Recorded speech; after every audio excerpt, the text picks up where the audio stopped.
अब व्यूअर्स, कई केसेस से ये तो साफ है कि रिलीजन और पॉलिटिक्स का मसला कभी बोरिंग नहीं रह सकता, और इस केस में जब जुडिशरी भी शामिल हो जाए तो ट्विस्ट पे ट्विस्ट देखने को मिलते हैं। आज ऐसा ही एक और गर्म पॉलिटिकल और लीगल इशू लेकर आए हैं हम आपके लिए। डीएमके लीडर और तमिलनाडु के मिनिस्टर उदयनिधि स्टालिन के सनातन धर्म रिमार्क्स का सुप्रीम कोर्ट तक पहुंचना। सुप्रीम कोर्ट ने इस केस में एक बहुत ही इम्पोर्टेंट ऑर्डर पास किया है, और क्या ये ऑर्डर स्टालिन के अगेंस्ट में है या फेवर में, चलिए समझते हैं। और ये भी देखते हैं कि इस हियरिंग में एसजी तुषार मेहता और सीनियर एडवोकेट अभिषेक मनु सिंघवी के बीच हीटेड आर्ग्यूमेंट्स किस बात को लेकर हुए हैं। तो चलिए समझते हैं इस केस की पूरी कहानी, क्या आर्ग्यूमेंट्स दिए गए थे और सुप्रीम कोर्ट का ये डिसीजन आगे क्या इम्पैक्ट डाल सकता है। Hello viewers and welcome back to law Chakra. तो सब कुछ शुरू हुआ सितंबर 2023 में, जब उदयनिधि स्टालिन ने एक कॉन्फ्रेंस के दौरान बोला था कि सनातन धर्म को डेंगू, मच्छर, मलेरिया और कोरोना वायरस की तरह इरेडिकेट करना होगा। ये स्टेटमेंट तुरंत पॉलिटिकल स्टॉर्म का रीजन बन गया। कहीं इसे फ्रीडम ऑफ स्पीच का केस माना गया है, तो कहीं इसे रिलीजियस सेंटिमेंट्स को हर्ट करने वाला स्टेटमेंट कहा गया है। और जल्दी ही बहुत सारे स्टेट्स में स्टालिन के खिलाफ एफआईआर फाइल होने लगी, और जिसमें कि एक नया एफआईआर अब बिहार में भी फाइल हुआ है। इस वजह से स्टालिन सुप्रीम कोर्ट आ गए और कहा कि इन सभी केसेस को एक जगह कंसोलिडेट किया जाए, ताकि उन्हें अलग अलग कोर्ट्स में ट्रायल फेस ना करना पड़े। आज के इस हियरिंग में स्टालिन की ओर से senior advocate Abhishek Manu Singhvi CJI Sanjeev Khanna की बेंच के सामने प्रेजेंट हुए थे। उनका आर्ग्यूमेंट ये था कि अगर इस तरह के स्टेटमेंट्स के लिए मल्टीपल एफआईआर्स फाइल होती रहेगी तो ये फ्री स्पीच और फेयर लीगल प्रोसेस के प्रिंसिपल्स के खिलाफ होगा। सीनियर एडवोकेट सिंघवी ने कहा कि इससे पहले भी ऐसे मैटर्स आए हैं जिसमें सुप्रीम कोर्ट ने अर्नब गोस्वामी, मोहम्मद जुबैर और नुपुर शर्मा के केसेस में एफआईआर्स को क्लब करने का ऑर्डर दिया था। उन्होंने ये भी आर्ग्यू किया कि नुपुर शर्मा ने भी काफी स्ट्रॉन्ग कमेंट्स दिए थे, लेकिन उनको तो और भी बड़ा रिलीफ मिल गया था। पर वही सॉलिसिटर जनरल तुषार मेहता, जो महाराष्ट्र गवर्नमेंट को रिप्रेजेंट कर रहे थे, उन्होंने कहा कि स्टालिन का रिमार्क काफी इररिस्पॉन्सिबल और प्रोवोकेटिव था। उन्होंने एक हाइपोथेटिकल सिचुएशन रखते हुए कहा, अगर किसी और स्टेट का सीएम इस्लाम के इरेडिकेशन की बात करता तो क्या ये एक्सेप्टेबल होता? ये एक कंट्रोवर्शियल पॉइंट था जो सुप्रीम कोर्ट बेंच के सामने रखा गया। जब एसजी मेहता ने ऐड किया कि merely because the community which was sought to be eradicated does not react violently, this cannot be said। हालांकि इस पर तुरंत से सीजेआई संजीव खन्ना ने कहा कि सुप्रीम कोर्ट बेंच इस मामले की मेरिट पर कुछ कमेंट नहीं करने वाली है। यहीं पर अपनी बात रखते हुए सीनियर एडवोकेट अभिषेक मनु सिंघवी ने कहा कि एसजी तुषार मेहता अपने ये आर्ग्यूमेंट्स किसी और ऑडियंस के लिए रख रहे हैं। लोगों का मानना है कि सीनियर एडवोकेट सिंघवी यहाँ कहना चाह रहे थे कि एसजी मेहता यहाँ पर मीडिया को एड्रेस कर रहे थे, पर इसका पलट जवाब देते हुए एसजी ने कहा, no I do not hold press conferences. यहीं पर सीनियर एडवोकेट पी विल्सन, जो कि स्टालिन की ओर से मौजूद थे, ने एसजी को ऑफर किया कि I would like to take the SG to our soil Tamil Nadu. पर इसका पलट जवाब देते हुए एसजी ने कहा कि These words were uttered in your soil. I cannot address press conferences. I am only addressing this court. अब सीजेआई संजीव खन्ना, जस्टिस संजय कुमार और जस्टिस केवी विश्वनाथन की बेंच ने ये कहा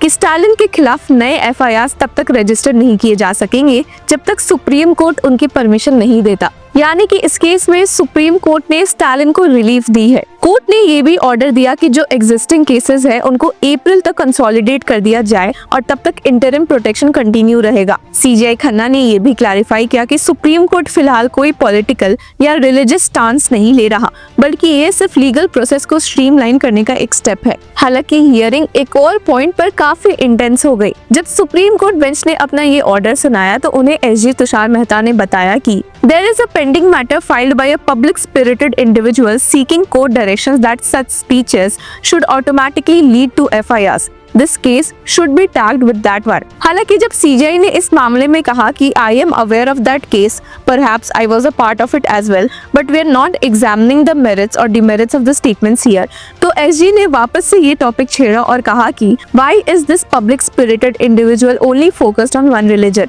पर सीजेआई ने वापस से कह दिया कि वे इस केस के मेरिट पर नहीं जा रहे। हालांकि फिर भी एसजी ने बैक ऑफ करने से मना किया और फर्दर स्टेट किया कि but specific facts are being mentioned, जिसके बाद वापस से सीजेआई संजीव खन्ना ने स्टेट किया we are not going into them. इस मामले में सीनियर एडवोकेट अभिषेक मनु सिंघवी ने भी एसजी को एड्रेस करते हुए कहा कि you are more vehement than a private complainant now, जिसे एसजी ने अग्री किया। इंटरेस्टिंगली इस केस की हियरिंग जब पहली बार जस्टिस संजीव खन्ना और दीपांकर दत्ता के सामने आई थी, तब बेंच ने स्टालिन को काफी डांटा था। जस्टिस दीपांकर दत्त ने उदयनिधि स्टालिन को फटकारते हुए कहा भी था कि कैसे उन्हें समझ नहीं आया कि वो क्या बोल रहे हैं, and had stated, "You abuse your Article 19(1)(a) right. You abuse your Article 25 right. Now you're exercising your Article 32 right. Do you not know the consequences of what you said?" हालांकि सीनियर एडवोकेट सिंघवी ने उस समय supreme court bench को समझाया था कि वे यहाँ Stalin के रिमार्क्स को डिफेंड नहीं करने आए हैं, बट डिफरेंट स्टेट्स के सारे एफआईआर्स को क्लब करने की मांग कर रहे थे। हालांकि सुप्रीम कोर्ट बेंच ने उन्हें बोल दिया कि आप सुप्रीम कोर्ट ना आकर कंसर्न हाई कोर्ट जाए। तो सीनियर एडवोकेट सिंघवी ने परेशान होकर बेंच को समझाया कि I have to move 6 high courts. I'll constantly be tied up in this. This is persecution before the prosecution. हालांकि जस्टिस दीपांकर दत्ता ने एक बार फिर से स्टालिन को फटकारा था और कहा था कि You are not a layman. You are a minister. You should know the consequences.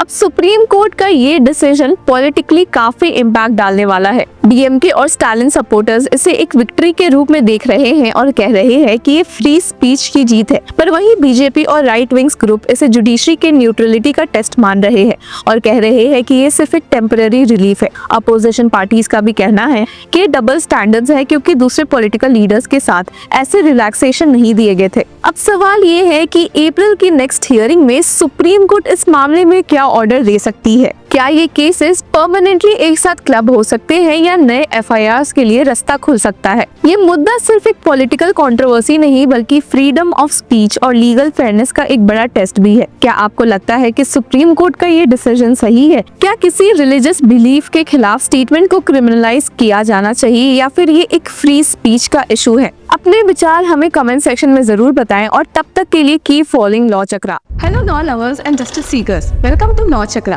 हम आपके लिए लेकर आए हैं कुछ बहुत ही exclusive. Introducing law Chakra prime membership, जो आपको देगा exclusive access like never before. चाहते हो कि सबसे पहले आपको मिले latest legal updates? Law Chakra prime के साथ आपको मिलेगा early access to exclusive content, critical case analysis, courtroom battle का ब्रेकडाउन, वो भी बाकी व्यूअर्स से पहले। मोर अपडेट्स, मोर एनालिसिस, यानी कि फुल इनसाइडर एक्सेस, वो भी बस घर बैठे। यही नहीं, प्राइम मेंबर को मिलेगा access to exclusive interview session with renowned जजेस, लीगल एक्सपर्ट्स एंड लॉयर्स। ऐसे इनसाइट्स जो आपको कहीं और नहीं मिले।